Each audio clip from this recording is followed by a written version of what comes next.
We'll now move on to the third section of our lecture, which is called Timing Parameters of Sequential Elements.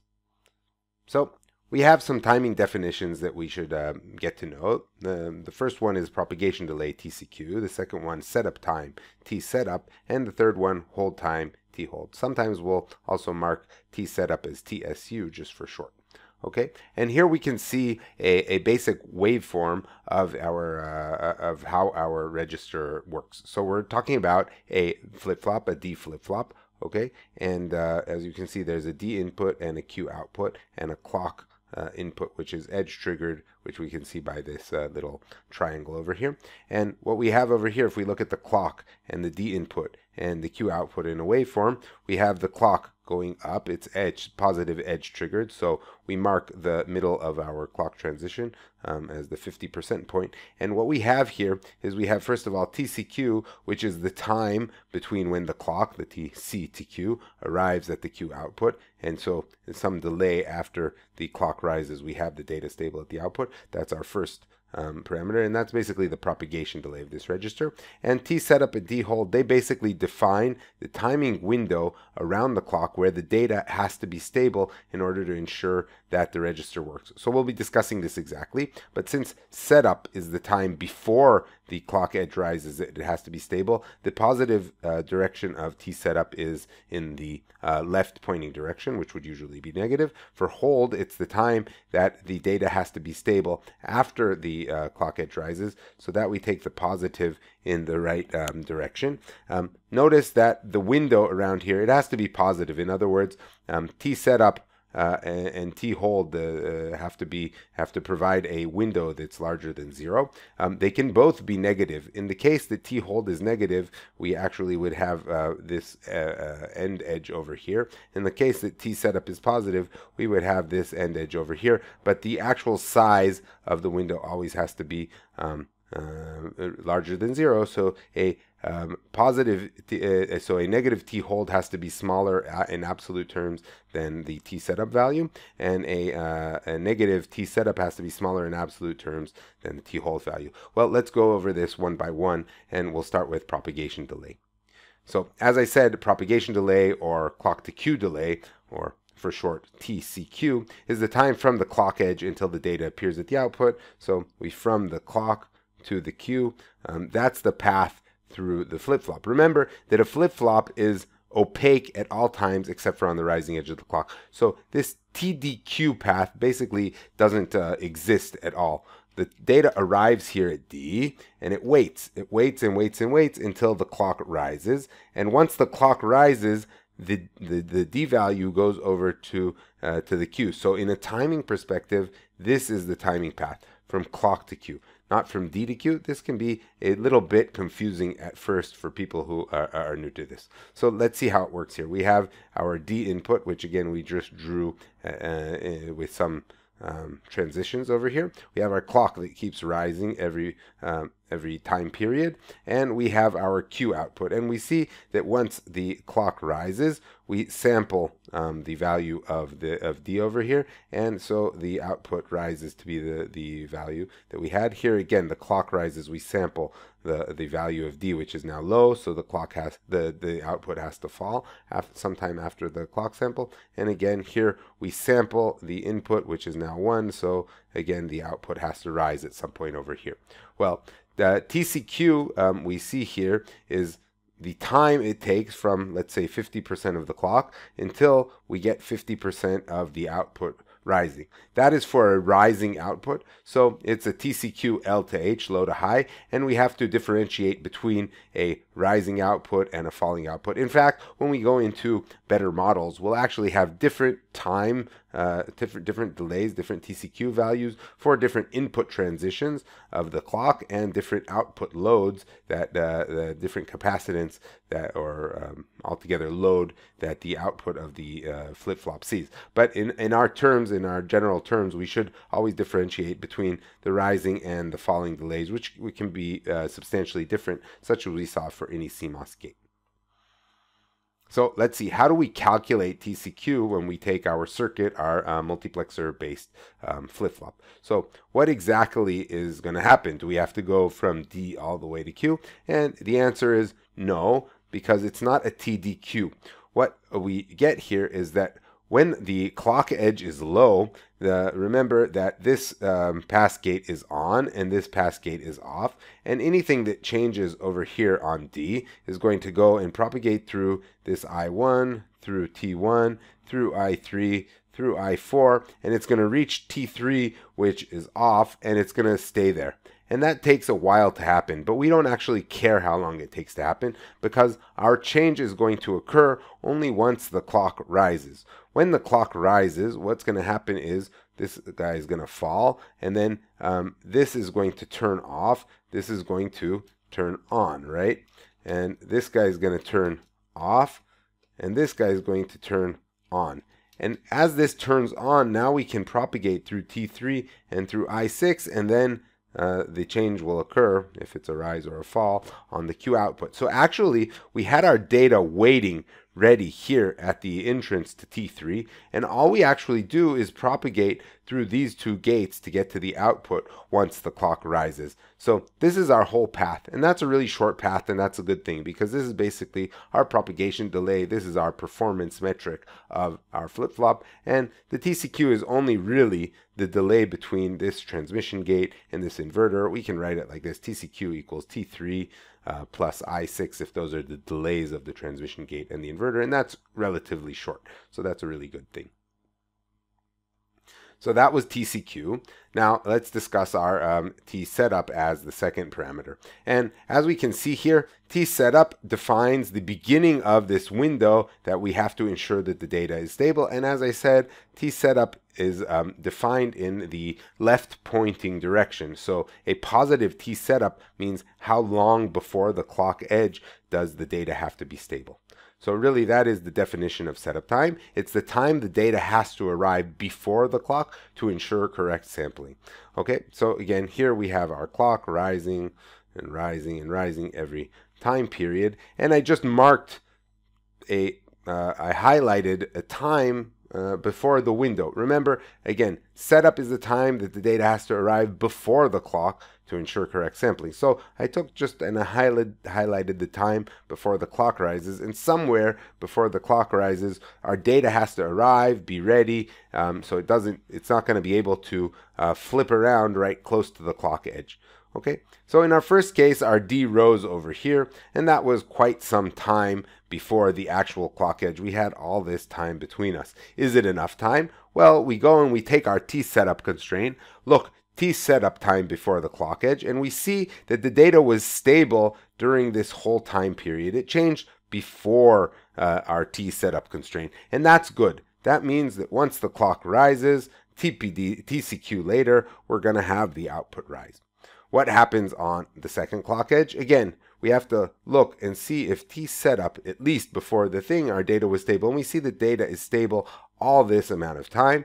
So we take our T setup. This is going to be a T setup, by the way, for a fall, which is going to be different from T setup for a rise, but we're not going to usually differentiate between the two in our day-to-day speaking. But when we actually go and figure these things out, we're going to have to take things like the transition time, the load, and so forth into account for calculating this. And it's going to be different from rising and falling transitions. But for right now, we're just going to give one number for T setup as if it's a single number. So we see that T setup was just this little amount before the clock edge, and our data was stable during that whole T setup time, and therefore our transition is going to, our output is going to transition from 1 to 0 once the clock rises, TCQ later. Remember that this is TCQ, it's not T setup, but it has to meet T setup in order for TCQ to work. In our third example, we changed the data relatively short period of time before our clock rose. Oh, it turns out we did it too short a time before the clock rose. We actually changed the data less than T setup before the clock rose. We don't know what's going to happen. It's going to break our flip-flop. Our output's going to be bad. We're going to get a bunch of distorted data out here. We don't know if it's a 1 or a 0. This cannot happen. It means that our whole chip is not going to work. So that's bad. Let's see how we actually calculate this T setup, because we've never looked at a thing like that before. So again, we're talking about before the clock rises. Before the clock rises, just remember that the clock is low, then this is going to, this is going to be on. That means the data is going to be able to propagate from here over to here. This is going to be off, so data is going to be able to propagate over to here and through here and get to here, but it is not going to cross over here, right? That's going to be blocked, okay? So this data is not going to propagate over on to this side. It's going to go around here, and it's not going to propagate through the transmission gate over here. Remember that this propagated over here, so this and this will be the same, but it won't be driven by I2. That's going to be very important to us. Another thing is that it's going to propagate through here. This guy is going to be off, so it's just going to get stuck over here. The question is what T setup is. So as we saw just a second ago, our data during the low period of the clock, while our clock edge is low before our rising edge where we want to sample, okay, the data is going to, anything that we change on D is going to go and do this whole roundabout, and it's going to get stuck here at this transmission gate. Is that okay or not okay? Well, the point is that we want, when we actually have our clock edge rising, this is going to turn on. Once it turns on, it means that we're connecting this driver to this node. If this node was high, let's say it was a 1, this 1 went over and it took some time to turn into a 0, and let's say it, before we were able to go over to 0 here, it still didn't pass this area. So here we still have a 0. This hasn't transitioned yet. Now we have this guy driving a 0, this guy at 1. We're going to have some disrupted data. What we need to have happened is that this 0 would have transitioned over to here, made this change into a 1, and now the 1 that's over here and the 1 that's over here, once we open the transmission gate, they're going to be at the same potential, and we're not going to have any contention. In other words, making a long story short, what we need to happen for our setup time for our flip-flop to be ensured of correct operation, we're going to have to go and transition through this whole feedback loop so our data reaches this point, such that once we enable this transmission gate, the data on both sides is going to be the same. That means that our setup time is going to be I1 plus T1 plus I3 plus I2, and not plus T2. T2 is still stopped. So that is going to be our time. It's going to be 1 transmission gate and 3 inverters, which is a large setup time. It means that if this is our clock edge, okay, we're going to have quite a long time before the clock edge, where this is T setup. Oops, T setup. Okay, so that we need to know. In other words, our data is going to have to change and stop over here before T setup. How do we actually analyze this? How do we figure it out? Because that type of analysis was quite complex, and we maybe did it waving our hands here on a piece of paper, but how do we do it in an actual circuit that might be more complex or different? And we're going to see some other flip-flops in a few moments. So the way to do it is actually using simulation methods, and I've been showing you some simulation techniques and methods throughout this course, and this is pretty important. Well, what is T setup supposed to be telling us? And that's how we're going to define our metric for our setup time analysis. T setup says that if we changed the input data enough time before the clock edge, then it is not going to affect our transition. Our transition is going to be TCQ, which has nothing to do with the data at D. Okay? In other words, if we take our clock edge over here, this is the point of the clock edge, okay, and we transition D over here, somewhere way, way, way before the clock edge, we know that we're going to meet T setup over here. What we should see in this case is that the TCQ, which is this guy over here, the TCQ is going to be something constant. It doesn't matter how far before the clock edge we change D. TCQ is going to be a constant, which it should be. TCQ is not supposed to be affected by transitions. It's at D. It's supposed to be between the clock and Q. It's not supposed to be affected by D. But what would happen, for example, if we were to change the D over here?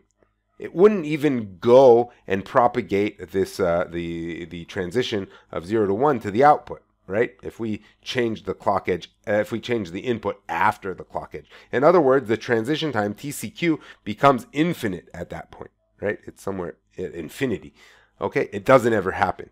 Well, somewhere, because we are talking about a physical type of a thing, between this TCQ, this regular TCQ that we had over here, and infinity, there's going to be some sort of a line that connects them, right? Some sort of continuous line, we would say. And what we're going to do then is we're going to little by little run mini simulations and make the D transition become closer and closer to the clock edge.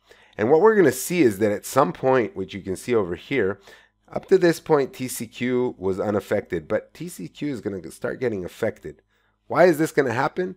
It's going to happen because some of those internal circuits, let's say we had our transmission gate over there, right? And on one side we had a 0, and on one side we had a 1, okay? And the 0 starts to diminish the 1 over here or something like that, okay? Make it fall a bit until the inverter that's over here that actually has a 0 at the input to it drives this guy up to a 1, and this guy will go back up to a 1 and meet our regular state. So there's going to be some games inside our nodes here that they're not going to have a clean type of a transition, but they're going to have kind of a delayed transition, maybe a transition that's going to go up and down, and that's ultimately, and something that we can observe, going to cause TCQ to rise. Okay, so TCQ is going to rise a bit. In fact, if we do it far enough away, TCQ is never going to be reached, so it's going to be infinite. Okay, so the way that we usually define our setup time is when TCQ has risen a bit above what we expect it to be. Let's say 5%. So if this little dotted line over here on the graph is 5% above the expected TCQ, then we say that our setup time is at the point where it causes TCQ to rise 5% above the time. So again, that was a bit long and maybe complex, but what I'm saying here is that we're going to set up our simulation in the following way. We're going to have our clock going up at some point, and we're going to be measuring TCQ. This is TCQ again. Okay? And what we're going to do is we're going to take a parameter that tells how far before the clock edge does D change from 0 to 1, or we're going to start where the output is 0. And over here, we're going to get TCQ that we expected. Over here, we're going to get TCQ we expected. At some point, TCQ is going to be larger than what we expected. When TCQ is 5% or some percent above the expected TCQ, we're going to call that the setup time. And we're never going to be able, we're going to set that as the constraint that we should only change our data at least TCQ before. Now we can go to the last definition, which is hold time. And hold time, again, is the time, this side of our timing window. It's the time after the clock edge that we have to keep the data stable.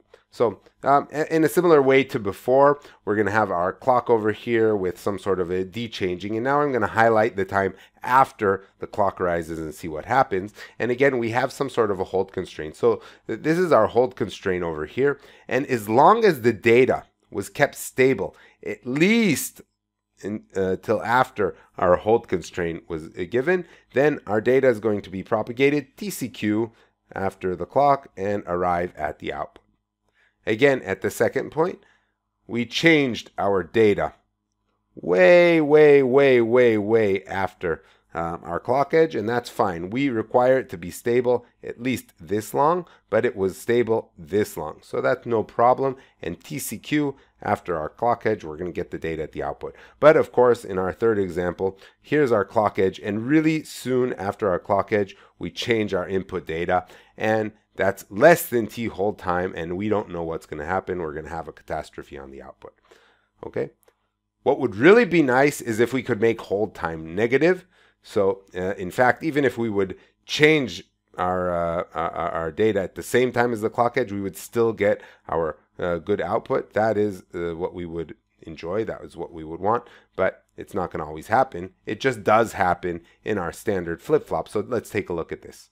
Okay, so what happens now is we're going to look at when we actually have our rising edge of our clock, and we want to see what happens if D changes right after or at the same time as the rising edge of our clock. So again, when we have the rising edge of our clock, the thing that's going to happen is that T1 is going to close.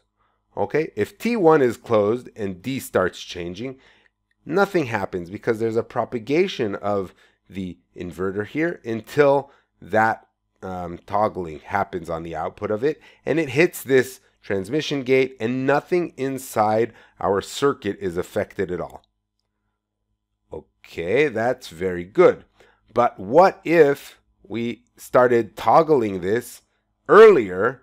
It would have propagated over to here, and before we closed our transmission gate, it would have propagated over to here. And again, these changes were the changes of the next clock cycle. They were not what we wanted to do here.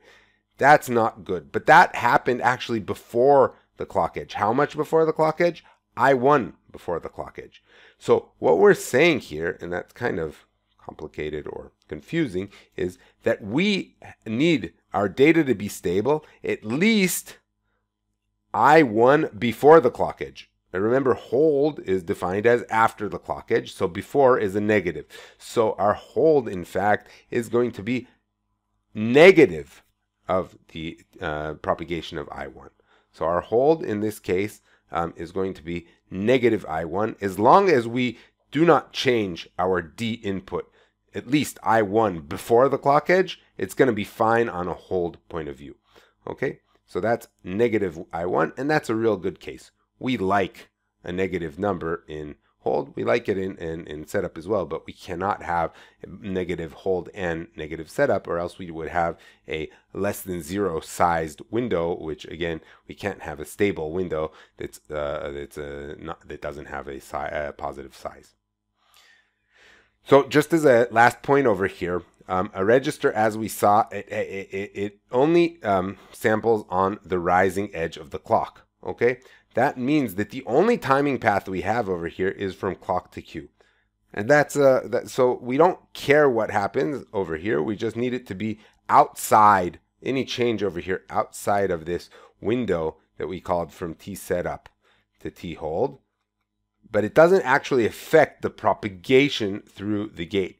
That is not true for a latch, because remember that when the clock is high for a latch, right, for a positive latch, then anything we do on D arrives at the Q of the latch.